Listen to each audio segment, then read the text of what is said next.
Hi, welcome to Man with a Mentor. I am the man, your host, Matthew Barnard, and today I am here with my guest, Libby Ballengee.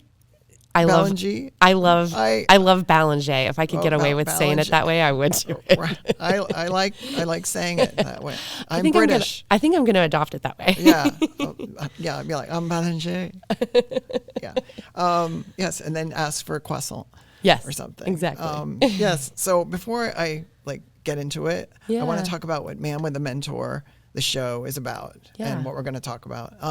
So what I want this show to be about is telling people stories of their career and how they got that initial seed of, I want to do this. And then how did they do all the little steps to get to that point in their lives where they are now?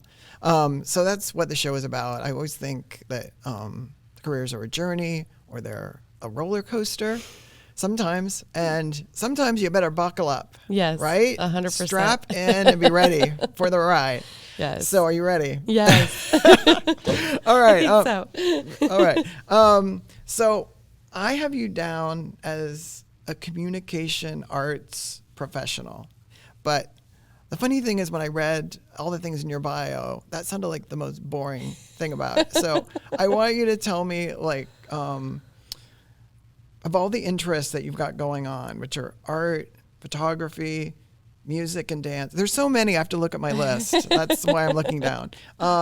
Music and dance, writing, media, and philanthropy. Yeah. What out of all the, tell me a little bit about all those things and how you juggle all those things every day. I don't know how you do it. I'm not really sure how I do it either.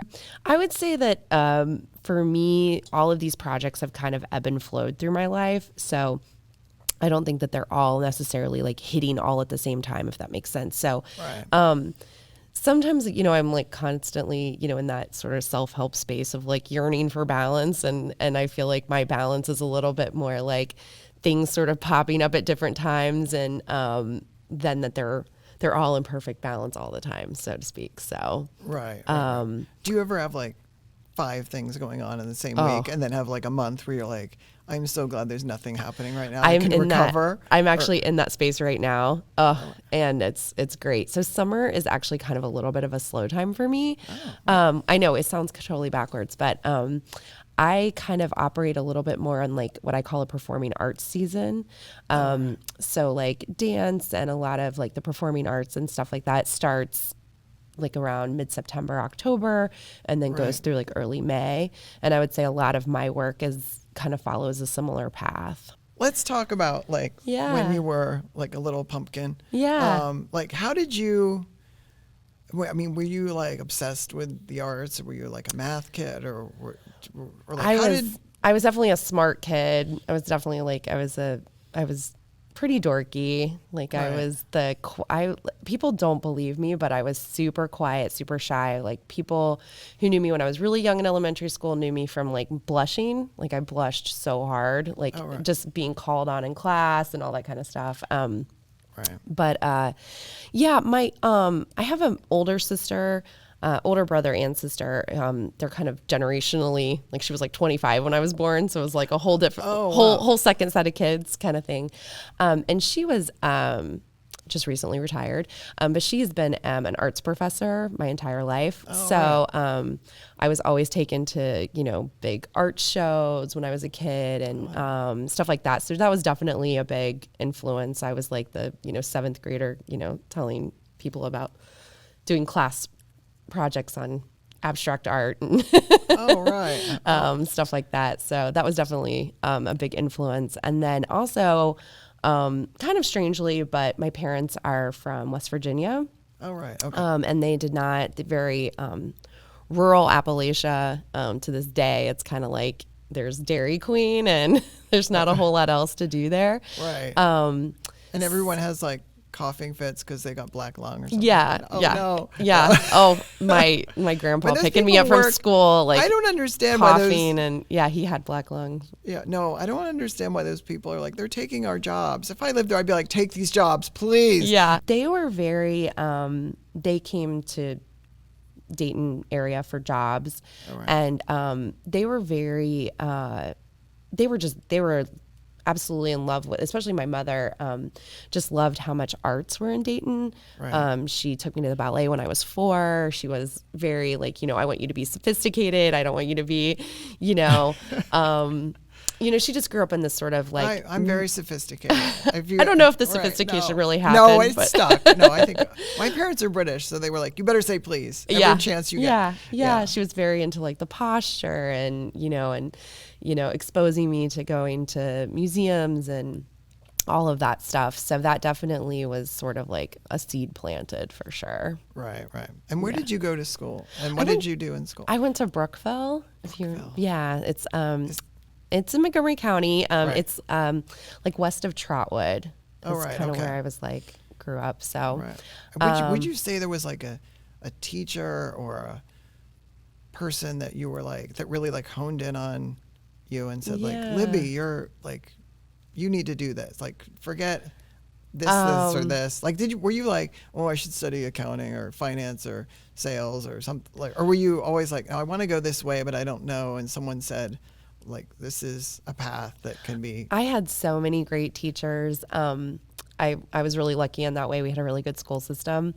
I would say I was definitely, I'm a Libra, if you like, kind of believe in all that, but we're very, that's one of our negatives is decision making. So that's probably why I do so many things. But I wouldn't say that somebody ever kind of came up to me and said, you should do this path. Like I was actually, even in college, the first 2 years of college was an undecided major. So I was pretty, I don't know, I was pretty all over the board, but I did see my sister, for instance, get a fine arts degree and really kind of, it felt like the only job she could do was teach. I mean, as like a steady job. Oh, right. I did kind of like witness, artists having a hard time, and I wasn't sure that was really necessarily the path for me. I'm like, I don't know if I want to struggle that much. Right. So I definitely was always like drawn to the arts, but I was very practical about it. So I was like, maybe I should be an architect. And then I met an architect and I was like, no. They did not seem like they enjoyed their job. So like, but I always and felt now like architecture has been like replaced by AI or I CAD know, systems or I something. know. Like, It doesn't. I mean, I'm sure there's some humans out there doing it. But yeah, it wasn't as creative as I thought it was going to, So I always kind of wanted to be a little bit more practical, I guess I would say. I ended up getting a degree in photography. And at the time, this was like the late 90s. Right. Late 90s. It was don't still, age yourself. I know. It's like, sorry guys. It was still really like a trade. Like, so it was still like, I was developing film, I was developing prints, I was in the dark room, I was shooting on 4x4 cameras and all that kind of stuff. And as soon as I graduated, which was like January of 2021, it was like a light switch flipped and it was like everything is digital. Like dark rooms are gone, slide film is gone. Like everything I had like spent time like learning how to do is completely just off the chart. So that was like real like life lesson there for you. So right. Do you like my theory is like a lot of people like go into film, they study film and filmmaking, and they become filmmakers. And there's a lot of people that like pick up an iPhone and hit record, and they think they're filmmakers. Yeah, that was very disheartening for sure. But they're really not, because they don't really know they don't know the aesthetics. They don't know like the grading and the everything that goes into like. Well, it seemed like for me, it was like at that time, everything that went digital was so expensive. I mean, it was like $5,000 for like a 3 megapixel camera. Like, it was like it was nothing in today's standards, but you know how the technology is expensive and it's slow. Right. And well, the new technology is always like expensive, and then 10 years later, that same thing is like redundant and it's like in a bargain and $100. Yeah. And you're like, I paid $8,000 for that. When I first graduated, that's how it was like, it was, buying an electrical vehicle when they first come out, it was just like, unless you had like a trust fund or, parents that were willing to invest in you, it was just not reachable for me to buy a digital camera like that. So I ended up getting into publishing. So I worked in basically putting art and photography in textbooks. So we actually had a studio in-house, so I was able to still do photography, and I was definitely more of a studio person than an event person. Right. I liked to control lighting and, you know, all that fun stuff. That's a Libra. I was like in control. So that was something that I did for like many years, and I still do part-time freelance, so kind of as projects pop up. Not as much photography this you know, day and age. Textbooks, you know, just are not the most profitable business in the entire world. They for colleges they might be, but the art and photography that I do is mostly in kindergarten, like pre-K to like 5th grade. Oh, right. College books don't have as many photographs and illustrations in them. Right. But I know, that's why I was always falling asleep. Yeah, kindergarten trying books. to study, I'd be like, I got to study this, and like 15 minutes later, I'd be asleep in the book because it was like a boring no slog. Photos, right? Yeah, we make them tolerable. So, but like kindergarten books are like the most complicated for me because they're like the full bleed art. It's, you know, it's mostly art. So, that's the stuff that I mostly have done. And the end users, which are small children in public schools, are not the most, you know, flush people in the entire world. So well, they probably don't thank you, but they probably don't know like where it came from either. So. No, I mean, just as far as like profitability. So over the years, things have really scrunched down to where mostly the books are stock photography. They don't really do custom photo shoots as much as they kind of did 20 years ago. So it's all kind of, you know, gotten tighter and tighter, the profit margins and all that fun stuff. But so mostly I work with artists who create custom illustrations for books. Now, a lot of them are iPad stories. So a lot of that has gone digital. So it's kind of, you know, following the technological wave of, you know, starting off in a dark room to now everything's on iPads and everything's completely digital, and I don't even have to see people. I work with them. Well, maybe you're lucky that you had that in your background. Yeah. And you learned that, and then you had to learn the new stuff. So you know it all. Oh my gosh, right? I guess, yeah. Just no, it's been. Pat yourself on the back. I will. I learned it. I've staying up with technology is like one of the hardest things. It's like now I feel like I have to learn the GPT and all that kind of crazy, you know. I'm like, okay, well, if I don't learn that, then I'm going to lose my job to somebody who does know it, you know. So it's you have to take that journey, I guess. So I don't. Like, I'm not going to do that. I'm not going to do this, but yeah, we'll see. I'm also open to not doing the publishing. You know, it's like I do it because I've done it for so long, but it's also something that I'm totally okay with being like, I've paid my dues. It's been 20 years. So, but about 2014, I would say, so it's been about 10 years, I started dabbling in creating kind of like live music events. It was definitely very much a hobby, like a here and there type of a thing that kind of got a life of its own. And then a lot of my publishing work started to go offshore. And then I was like, well, maybe this is a possibility to make money with this thing. And then COVID happened, and I was like, oh, I'm so glad I still have my publishing work. So that's why I still keep both of them rolling at the moment. But that's why it pays to be like in multiple it's things, because if one like goes, it kind of makes me crazy when they're both hitting at the same time, but definitely with the whole COVID thing and different industry fluctuations, it was like, oh, okay, maybe it's kind of good to have a couple things going on. But do you want to talk about your web presence, because you're like on so much stuff? Let's wait, where is it? It's here. You're on Brightside. Yep, Brightside Dayton, which is your event. So and you have your own website too. I want you to plug yourself. Yeah, while you're course, here. You know? Of course. So I just got my website together. Oh my gosh, and what is that? That was such a tell all the lovely people out there. It's just LibbyBallengee.com, which is Libby and then BALLENGEE.com. Right. Yeah. Right. And that takes say it you like a French person. Yeah, Ballengee. Yeah. And then that will take you to all my like various projects, but my music stuff is definitely mostly with the BrightsideDayton.com. Right. And you can follow us on all the socials. Right. And that's where I do most of my music events. I'm also doing some events at the arcade. Which is really cool with Culture Works. So been working with them on some concerts in the tank. So that's kind of an underground space under the rotunda, and which is pretty cool. That sounds like a place where punk rock happens. So you actually do you have people that work for you that help you with all this? I do. So a lot of the staff actually works directly for the Brightside or directly for Culture Works at the arcade. Right. So a lot of times I'm like helping manage other staff that doesn't necessarily 100% report to me. But I do have an assistant, and her name is Sophia. Right. And she's amazing. She's not old.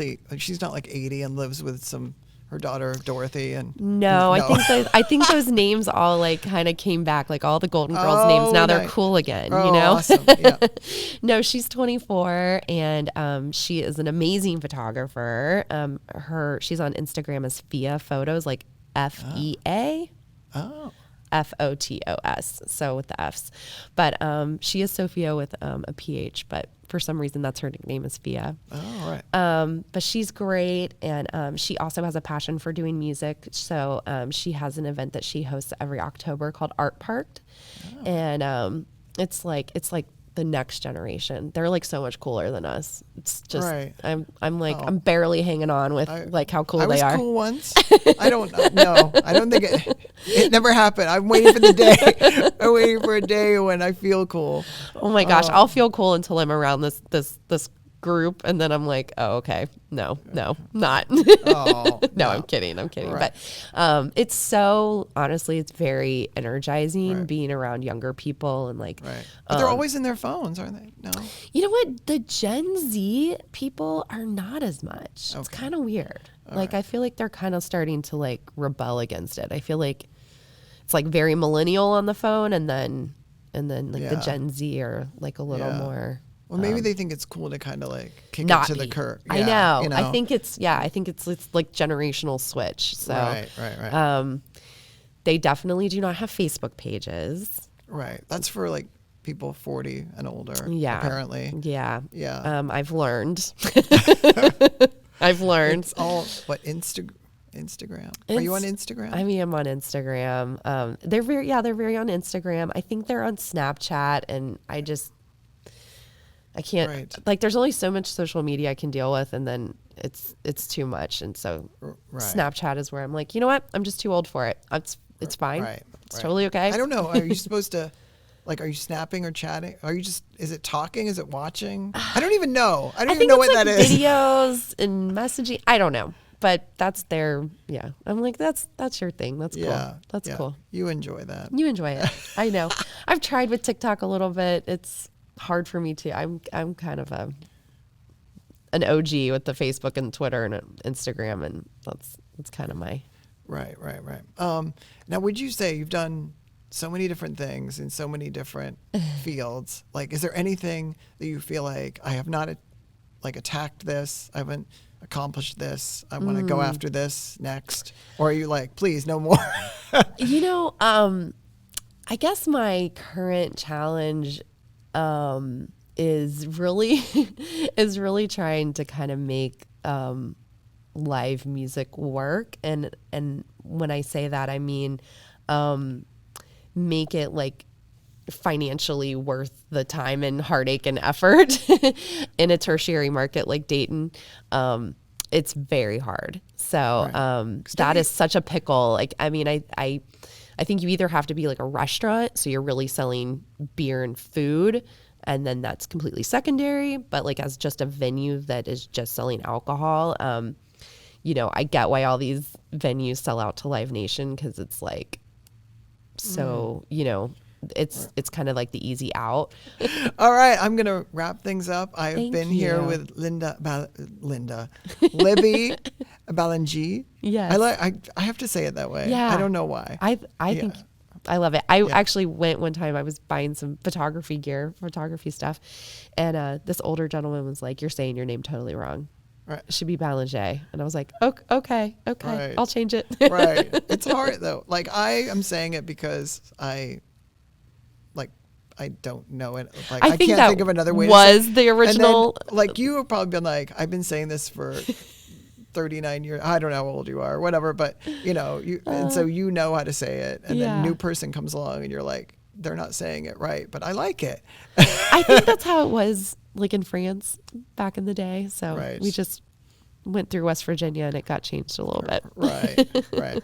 Well, I'm sorry I'm saying it wrong, but not really. Yeah. All right. We are going to sign off. This has been Man with a Mentor with my special guest, Libby.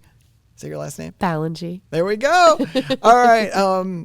Feel free to subscribe and go visit her website and subscribe to Man with a Mentor, because we're going to keep having great guests all season long. And thank you for listening.